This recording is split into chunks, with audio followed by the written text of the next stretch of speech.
Majelis Hakim Pengadilan Negeri Surabaya menjatuhkan vonis 10 bulan penjara kepada 2 polisi terdakwa penganiaya jurnalis Tempo Nur Hadi.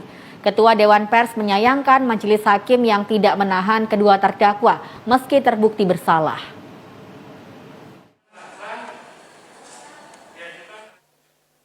Dalam amar putusannya, Majelis Hakim yang diketuai Muhammad Basir menyatakan kedua terdakwa Bribka Purwanto dan Brigpol Muhammad Firman Subarki terbukti bersalah melanggar pasal 18 ayat 1 Undang-Undang Nomor 40 Tahun 1999 tentang pers dengan menyekap dan menganiaya Nur Hadi saat melaksanakan tugas kerja jurnalistik.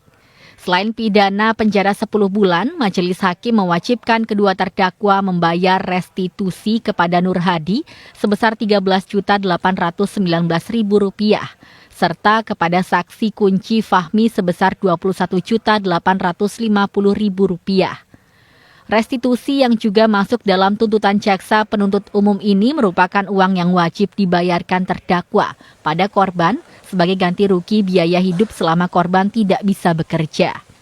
Vonis Majelis Hakim lebih ringan dari tuntutan jaksa yakni 1 tahun 6 bulan penjara.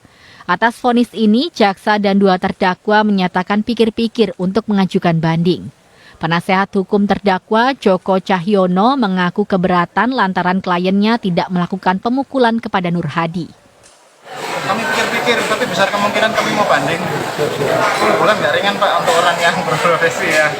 Apalagi penyelesaiannya menyatakan penyelesaian persuasi dan perdamaian. Perintahnya Bapak yang diluar selesaikan. Sementara itu, Ketua Komisi Hukum dan Perundang-undangan Dewan Pers Agung Darmajaya dan Ketua ACI Surabaya, Eben Heizer, menyayangkan keputusan Majelis Hakim yang tidak menahan 2 terdakwa kasus penganiayaan jurnalis Tempo, Nur Hadi, meski divonis bersalah. Yang menjadi pertimbangan sebenarnya agak krusial karena dengan sudah 10 bulan tidak ada juga dari perintah untuk penahanan. Nah ini mudah-mudahan harus ada penjelasan gitu kan kepada majelis terkait putusan yang sudah diambil. Sekali lagi pada prinsipnya kami menghormati betul putusan yang disampaikan. Hanya barangkali demi rasa keadilan menjadi catatan penting dari 1,5 yang disampaikan kemudian hari ini 10 bulan dan sudah kita dengar bersama teman-teman. Yang tadi saya tidak dengarkan juga adalah ketika sudah 10 bulan itu tidak ada perintah penahanan.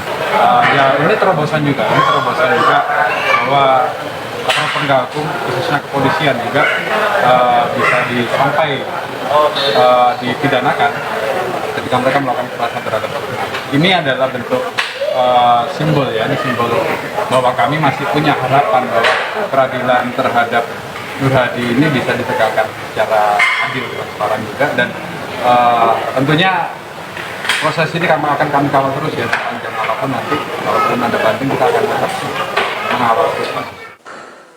Sekedar diketahui, kasus ini berawal saat Nur Hadi diberi tugas redaksi Tempo untuk melakukan konfirmasi mantan Direktur Pemeriksaan Direktorat Jenderal Pajak Kementerian Keuangan, Angin Prayitno Aji, yang terlibat kasus suap pajak. Saat berupaya meminta konfirmasi kepada Angin, Nur Hadi diamankan oleh beberapa orang yang melakukan pemitingan dan pemukulan. Yusmana Windarto, JTV.